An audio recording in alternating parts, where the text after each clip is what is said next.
Let's start our discussion of deadband by me pointing out to you that system time delays are not a substitution for deadband. No, no, no. Here we have a little drawing in the instructions. I've made a crude rendering of it here. Deadband is not there to compensate for lightning flashes due to an afternoon thunderstorm or falcons swooping at the sensor or anything like that. Alright? Deadband is inserted in the controller to keep the controller from responding to a hard level of lighting that is hitting the sensor and not going away. It's not for transitory things. Now, where would this light come from? Where would this light that is going to suddenly pop up the daylight level that the sensor is reading come from? Well, theoretically, an open loop sensor is just going to look outside. It's just going to see a representation of outdoor light. But in real life, because reality tends to rear its ugly head, you're going to maybe see some light from the controlled lighting. Look at the example that's given in the instructions. You can mount this sensor in the area with the controlled lighting, looking at a window, and they don't say field of view. They say peak sensitivity. This is an up-down troffer. When it turns on, some of its light is going to hit that sensor and it's going to pop up the daylight reading by a small amount. Maybe enough to take it back over the turn on set point, at which case the system's going to want to shut it back off. That's what deadband's for. Here's another example. Sensors in a skylight well. Controlled lighting's down here. Yeah, the majority of everything it's going to be seeing is looking out the top of the skylight. But when a stage or two of when a stage turns on down here, some of this light will impinge upon the sensor and possibly drive it back above set point, at which case it's going to want to shut that stage of lighting back off, and the lights will go on, off, on, off, on, off. Now you can compensate for that with time delay, but that's cheating. Because when you put the system in test mode to check your calibration or to undergo acceptance testing, you're likely to have this on-off cycling problem, and that's what the deadband's for. So you need, if you can, to try and determine what contribution of the controlled lighting the sensor might be seeing. And in the controller that we're using, you can simply do it by switching off the controlled lighting, taking a reading, turning them back on, taking another reading, and it displays on the controller.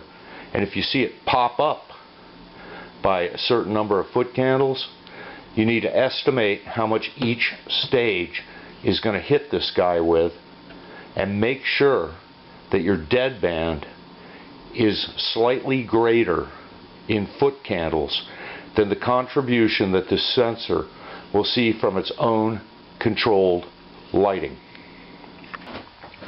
Alright, let's see what the effect of deadband has on our combined illumination Sawtooth response graph in the area, and we're looking at combined illumination.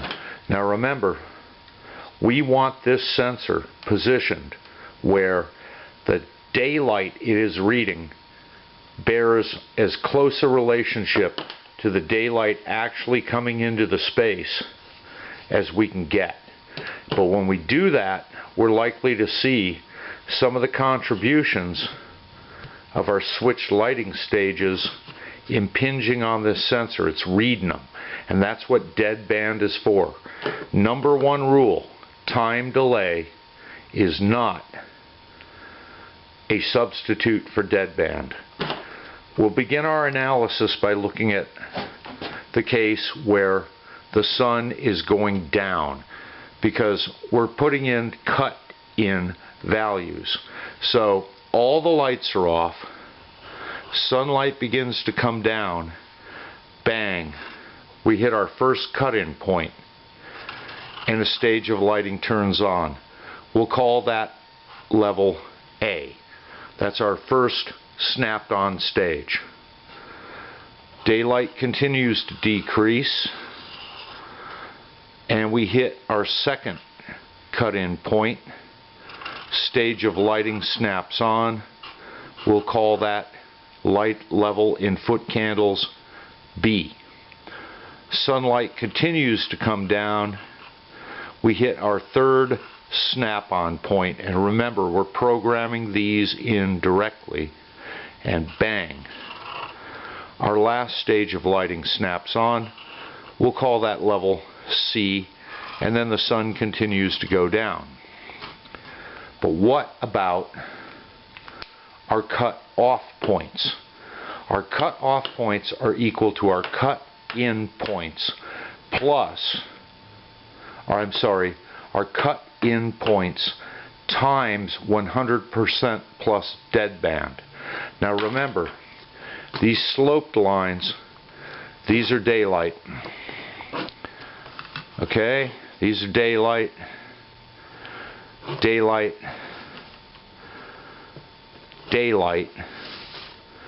We know that our deadband, which has a minimum setting of 10% in this controller, will be higher than these points on this graph. So we'll say we got one here, here, and here. Alright, now, marking this up, we've got this minus C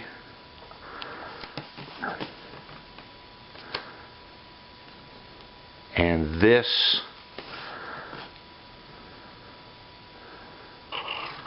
minus B and this minus A. We should be able to connect the dots, hopefully. Really? Alright. Yeah.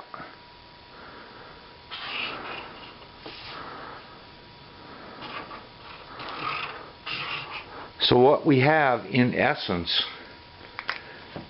is two Sawtooth responses for combined illuminance. The black one is where the sunlight is coming down and we switch on. Sunlight comes down, switch on. Sunlight comes down, switch on. The pink one is sunlight comes in, switch off. Sunlight comes in, switch off. Sunlight comes in, switch off. And the difference between this level and this level for each stage is our percent deadband. So there's our deadband, which is there to compensate for the fact that this controller, the photo controller, the photo sensor, is going to catch a piece of its own controlled lighting, which is a sustained input to it. Before we get done with this, I will set up the test stand with insufficient deadband to show you how that will cause the lights to cycle when you have no time delay set into it, which is against the rules. Time delay is not a substitute for deadband.